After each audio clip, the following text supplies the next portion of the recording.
Mtazamaji, ukiona chemchemu hii unakumbuka chochote? Hapa ndio kwenye lile eneo ambalo tushakuletea taarifa yake, eneo ambalo ukiwasha moto pale yale maji yanawaka. Kama unakumbuka vizuri, kwenye kijiji hiki cha Mnyundo kinachopatikana kwenye kata ya Ndumbwe, halmashauri ya wilaya ya Mtwara. Sasa leo hatukuja kuwasha moto kwenye yale maji, kwa sababu kama unakumbuka pale tukiwasha ngoma ile ile na yanatoka kwa spidi kama unavyoona, na mwendo wake ndio ule, hajawahi kupungua, hajawahi kuongezeka muda wote, masaa 24.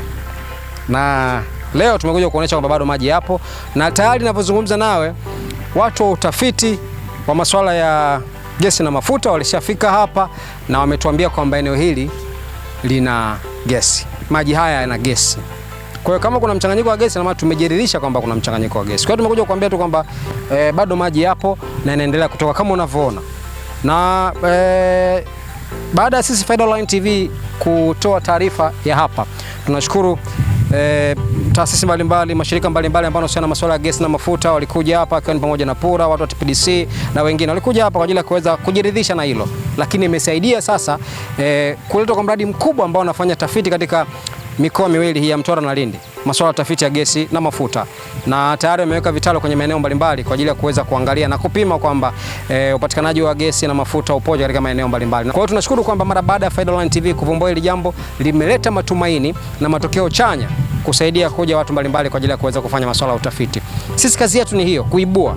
Tukishaibua, baada ya hapo tunafanya utafiti, tunashukuru mambo mengine yanaendelea. Kwa hiyo mradi huu tayari kuna ndugu zetu wamepata ajira, lakini pia kuna wapishi wanapika chakula na walisha wale ndugu zetu ambao wamekuja kufanya masuala ya utafiti. Lakini kama hapa sasa kwenye kijiji cha Mnyundo na maeneo ambayo yanazunguka hapa na Mtwara kwa ujumla, mradi huu akisema anakuja kufanyia kazi sasa kikamilifu, huenda tukashuhudia eneo hili linakuwa na maslahi makubwa zaidi, watu wakapata biashara, wauzaji wa migahawa, watu kupangisha majumba, wasafirishaji na vitu kama hivyo. Na baadaye tukaona Mtwara pia inakuwa kupitia uwepo wa gesi na mafuta, si ndio?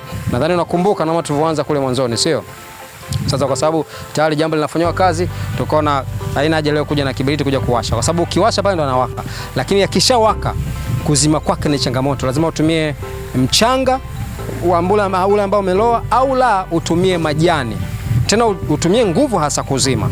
Kwa hiyo ukiona moto unawaka kwa nguvu sana kwenye maji, ujue kabisa kwamba hapo kuna gesi nyingi na ya kutosha.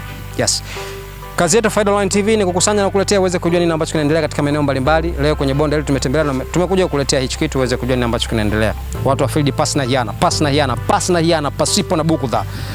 Tunashukuru kuletea taarifa hii, naendelea kubaki nasi kwa ajili ya kuweza kujua wapi kuna nini, kumetokea vitu gani. Of course kwa upande wa kusini tutaendelea kukupa taarifa mbalimbali kutoka maeneo tofauti. Naitwa Karim Faida, hii ni Faida Online TV, watu wa field. Asante na nikutakie siku njema.